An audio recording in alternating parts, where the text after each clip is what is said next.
வணங்கி வாழ்த்தி மகிழ்கின்ற அடியே ஜோதிடர் வெற்றிபாலன் திருவள்ளூர்லேருந்து 2026ஆம் ஆண்டு மே மாதத்தினுடைய ராசி பலன்களை பார்க்கலாம். அந்த ராசி பலன் என்பது இந்த 4 கிரகங்கள் தான் முக்கியமாக மாத பலன்களை நம்ம சொல்லுவோம். அந்த மாத பலன்களுக்கு முதல்ல சொல்லக்கூடியது சூரியன், புதன், சுக்கிரன், செவ்வாய். இந்த 4 கிரகங்கள் தான் மாத பலனுக்கு பயன்படுத்துவோம். அப்படி பயன்படுத்தும் பொழுது இந்த 4 கிரகங்களுடைய நிலைப்பாடை வச்சுதான் ராசிகள் எப்படி இயங்கி கொண்டிருக்கிறது ஒவ்வொரு மாதத்திற்கும். வருடத்திற்கு வேற, மாதத்திற்கு இதுதான் பார்ப்போம். அப்படி பார்க்கும் பொழுது உங்களுடைய கடக ராசி மற்றும் லக்ன நேயர்களுக்கு இந்த மே மாதம் 2026ஆம் ஆண்டு ராசி பலனை பார்ப்போம். பொது பலன்கள்.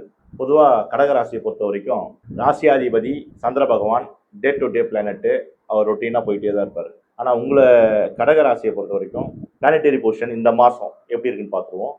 இந்த மாதத்தில் முக்கியமாக பார்க்கக்கூடிய பிளானட்ஸ், அதாவது கிரகங்களை பொறுத்த வரைக்கும் 4 கிரகங்கள் தான் மாத பலன்களுக்கு பயன்படுத்துகிறோம். அந்த மாத சூரியன், சுக்கிரன், செவ்வாய், புதன், இந்த 4 கிரகங்களுடைய மாற்றங்கள் தான் மாத பலனுடைய மாற்றங்கள் வரும். அப்போ அந்த 4 கிரகங்களுடைய கதிர்வீச்சுக்கள் எந்தெந்த இடத்துக்கு வருதோ, எந்தெந்த வீடுகளுக்கு மாறி மாறி வருதோ, அதுக்கு ஏற்றாற்போல் நம்மளுடைய ராசிக்கு அந்த கதிர்வீச்சுக்கள் நம்மளுக்கு வேலை செய்யும். அது எப்படின்னு பார்த்தோம்னாக்கா, கடக ராசியை பொறுத்த வரைக்கும் உங்க கடக ராசிக்கு 2ஆம் இடத்துல கேது பகவான் இருக்கார். உங்க கடக ராசிக்கு 8ஆம் இடத்துல ராகு பகவான் இருக்கார். கடக ராசிக்கு 9ஆம் இடத்துல சனி பகவானும் செவ்வாய் பகவானும் சேர்ந்து இருக்கிறாங்க. அந்த செவ்வாய் பகவானை வருகின்ற 14ஆம் தேதி, மே மாதம் 14ஆம் தேதி கடக ராசி மீனத்திலிருந்து அவங்க மேஷத்துக்கு வந்துருவாங்க. அப்போ உங்க கடக ராசியிலிருந்து 9ஆம் இடத்துல இருக்கக்கூடிய மீன ராசியில செவ்வாயும் சனியும் ஆரம்பத்துல ஒன்றாக இருக்கிறாங்க. 9ஆம் இடத்தில் 9ஆம் இடம் தான் பாக்கியஸ்தானம், குடுப்பனஸ்தானம் சொல்லுவாங்க. அப்போ குடுப்பனம் பாக்கியெல்லாம் கொஞ்சம் பெண்டிங் இருந்தது உங்களுக்கு. பொதுவாகவே கடகராசிகளுக்கு ஏதாவது கொடுக்க வேண்டியது, யாராவது கொடுக்க வேண்டியது, யாருக்குன்னா வர வேண்டியது பணங்கள், அதெல்லாம் அப்படி இழுபறியாக இருந்திருக்கும். ஆனால் ஒரு 14ஆம் தேதிக்கு மேலே அதெல்லாம் கைக்கு வரதுக்கு வாய்ப்புகள்லாம் உண்டு. அதை நீங்கள் பயன்படுத்திக்கலாம். உங்களுக்கு 10th ஹவுஸ், 10வது இடம் சொல்லக்கூடிய அந்த 10ஆம் இடத்துல சூரிய பகவானும் புதன் பகவானும் இருக்கிறாங்க. அப்போ தொழில் ஸ்தானம், இப்போ அரசியல் சம்பந்தப்பட்ட அரசியல்வாதிகள், தொழில் செய்கிறவங்க, அவங்களுக்குலாம் ஒரு நல்ல அனுகூலமான காலமாக தான் இருக்கும். ஏன்னா அரசு மற்றும் அரசியலில் இருக்கிறவர்களுக்கு அவங்க தொழில் சில செய்வாங்க இல்லையா, அவங்களுக்கு தொழில் மேன்மை அடையும். புது தொழில், புது முயற்சிகள் எடுக்கக்கூடிய வாய்ப்புகள்லாம் அவங்களுக்கு உண்டு.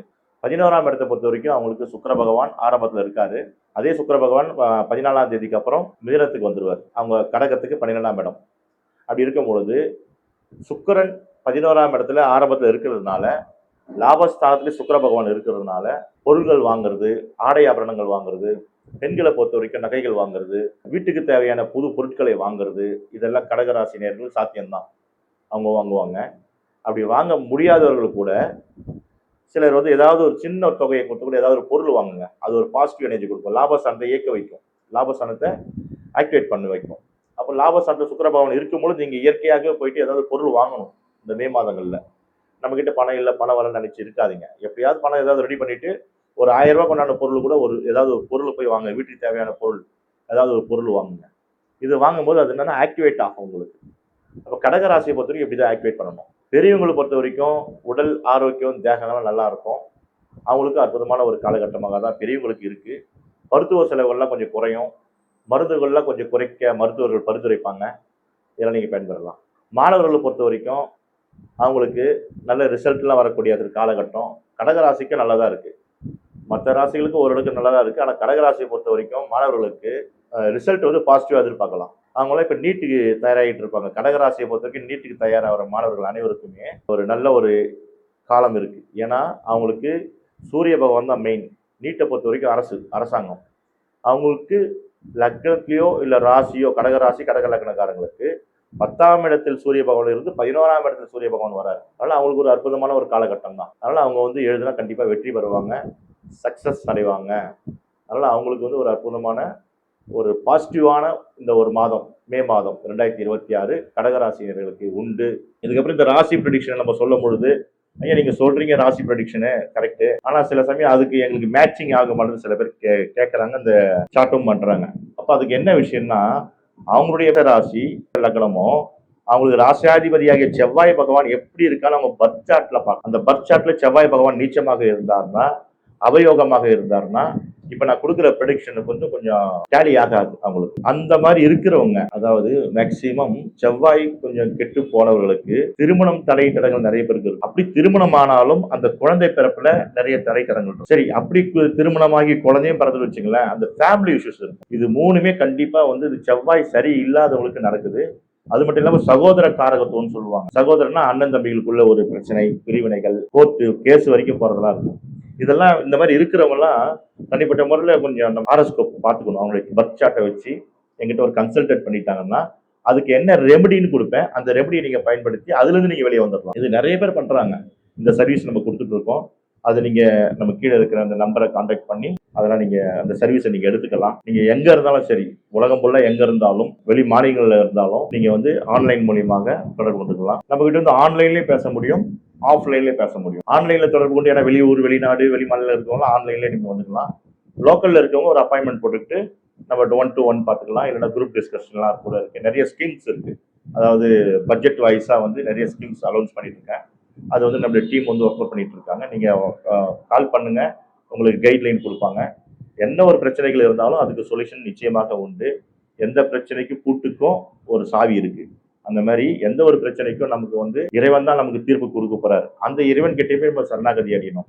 அப்ப எங்க யாருகிட்ட போகணுன்றதுதான் தத்துவம். என்ன விஷயம்னா மாதா, பிதா, குரு, தெய்வம் சொல்லுவாங்க. அப்ப குருவாகிய ஒரு அஸ்ட்ராலஜர்ஸ் நாங்க உங்களுக்கு தேவையான ஒரு தெய்வத்தை காட்டுவோம். இந்த தெய்வத்தை போய் வழிபாடு பண்ணுங்க, இந்த நேரத்துல போய் பண்ணுங்க, இந்த நட்சத்திரத்துல போய் பண்ணுங்க, இந்த திதியில போய் பண்ணுங்கன்னும் போது நீங்க அதுல போய் பண்ணும்போது அங்க உங்களுக்கு ரெமெடி கிடைக்கும். அதுதான் குருவினுடைய டைரக்ஷன், தெய்வம்.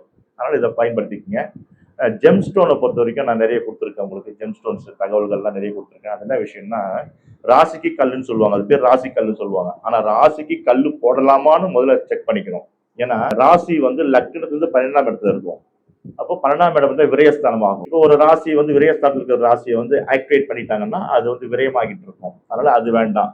அப்போ பர்த் சார்ட்டை கிளியரா பார்த்துட்டு அப்ப நம்ம என்ன ஸ்டோன்ஸ் போடலாம், உங்களுக்கு யோகாதிபதி கிரகம் யாரு, அதை பயன்படுத்தி நம்ம போட்டுக்கிட்டோம்னாக்கா நமக்கு லைஃப் லாங் நல்ல ஒரு பாசிட்டிவ் எனர்ஜி கிடைக்கும். நிறைய பேர் வந்து கம்ப்யூட்டர் ஜாதகம் அப்படின்னு சொல்லிட்டு கம்ப்யூட்டர் ஜாதகம் எடுத்து சாஃப்ட்வேர் நிறைய வந்திருக்கு. ஜாதகம் போட்டோன்னே ஜென்ரேட் ஆகி வந்துருது. அது மட்டும் இல்லாம ஐயா, நீங்க வந்து பர்த் சார்ட்டை வந்து நீங்க வந்து மேனுவல்லி எழுதி கொடுங்க, நோட் மாதிரி எழுதி கொடுங்க, அதுவும் நம்ம பண்ணி தரோம். அது கொஞ்சம் டைம் எடுக்கிறது, இருந்தாலும் அந்த சர்வீஸை கொடுக்குறோம். ஜாதகம் கணிச்சு எழுதி கொடுக்குறோம். அந்த சர்வீஸை நம்ம கொடுத்துட்டு இருக்கோம். இதை தாண்டி ஒரு தொழில் வளர்ச்சி மேன்மை அடையணும், ஒரு வீட்டில் சுபிக்ஷமாக இருக்கணும், லக்ஷ்மி கடாட்சம் வரணும் அப்படின்ற போது மகாமேருன்னு சொல்லிட்டு அது நிறைய கோயில்கள்ல பிரதிஷ்டை பண்ணியிருக்காங்க. மகாமேருலாம் மதுரை மீனாட்சி, காந்தி காமாட்சிகள்லாம் மகாமேருடைய அனுகிரகத்துல அம்மனுடைய பவரும் அங்க வந்து இயங்கிட்டு இருக்கு. அதே மாதிரி மகாமேரு, நம்ம பூஜிக்கப்பட்ட மகாமேரு நம்ம ரெடி பண்ணி கொடுக்குறோம் பூஜை செய்து. அந்த மகாமேரும் நம்ம வீட்டுகளில் வச்சு பயன்படுத்திக்கலாம். இது வந்து எல்லாரும் நிறைய செல்வ வளம் பெருக்கிறதுக்கும் தொழில் வளம் பெருக்கிறதுக்கும் உடல் நோய்கள், குடும்பத்தில் உள்ளவர்களுக்கு நோய் வாய்களை சரி பண்றதுக்கெல்லாம் இது பயன்படுது. அற்புதமான ஒரு மந்திரங்கள்லாம் அதில் உபசரிக்கப்பட்டு அது உருவேற்றி அது கொடுக்குறோம். அந்த சர்வீஸும் கொடுத்துட்டு இருக்கோம். வாஸ்து கன்சல்டன்ட். வாஸ்து பார்த்தீங்கன்னா நம்ம வீட்டில் ஒரு 4 பேர் இருக்கும். 4 பேருக்கு தேவையான ஒரு வாசல் தான் அந்த வாசல்னு சொல்ல முடியாது. யாருக்காவது ஒருத்தர் அந்த வாசல் நெகட்டிவா இருக்கும். அது முதல்ல பர்த் சார்ட், 4 பேருடைய சார்ட்டோ இல்லை 5 பேர் சார்ட், ஒரு குடும்பத்தில் அத்தனை பேருடைய சார்ட்டை முதல்ல அனலைஸ் பண்ணிடணும். பண்ணி இத்தனை பேர்களுக்கு இந்த மாதிரி ஒரு வாசல் வச்சா நல்லா இருக்கும், இந்த மாதிரி ஒரு இடத்துல இதை வச்சா நல்லா இருக்கும்னு சொல்லிட்டு அந்த ஈசானி மூலையிலிருந்து குபேர மூலையிலிருந்து எல்லாம் கணக்கு எடுக்கணும். அப்போ ஆயாதின்னு சொல்லுவாங்க, அந்த ஆயாதியும் பார்த்து கொடுக்கணும். இதெல்லாம் பார்த்து கொடுக்கும்பொழுது ஒரு பாசிட்டிவான எனர்ஜியா அந்த வீடை கன்வெர்ட் பண்ணிட்டோம்னா தான் நமக்கு சார்ட்ல பர்த் சார்ட்ல கொஞ்சம் டிஸ்டர்பன்ஸ், இந்த 7.5 சனி, அஷ்டம சனி இதெல்லாம் வரும்பொழுது நம்ம பவர்ஃபுல்லா நம்ம ஹவுஸ்ல இருந்தோம்னா அது அற்புதமா நமக்கு வந்து பாசிட்டிவ் எனர்ஜியை கொடுக்கும்ன்றத நிறைய என்னுடைய கிளைண்ட்டுக்கெல்லாம் சொல்லி கொடுக்குறேன். அதை பயன்படுத்திக்கிறாங்க. அது மாதிரி நீங்களும் பயன்படுத்திக்கிங்க. கீழே தெரியுற நம்பருக்கு காண்டாக்ட் பண்ணுங்க, உங்களுக்கு சர்வீஸ் கண்டிப்பா கிடைக்கும். அந்த சர்வீஸை நீங்க பயன்படுத்திக்கங்க. சுய பர்த் சார்ட்டை வச்சு மாணவர்கள் இப்போ 10th 12th எழுதியிருப்பாங்க, ரிசல்ட் எதிர்பார்த்துட்டு இருக்காங்க. மாணவர்கள் அவங்களுடைய துறையை எது தேர்வு செய்யலாம், இதை கூட நாங்கள் சர்வீஸ் கொடுக்குறோம்.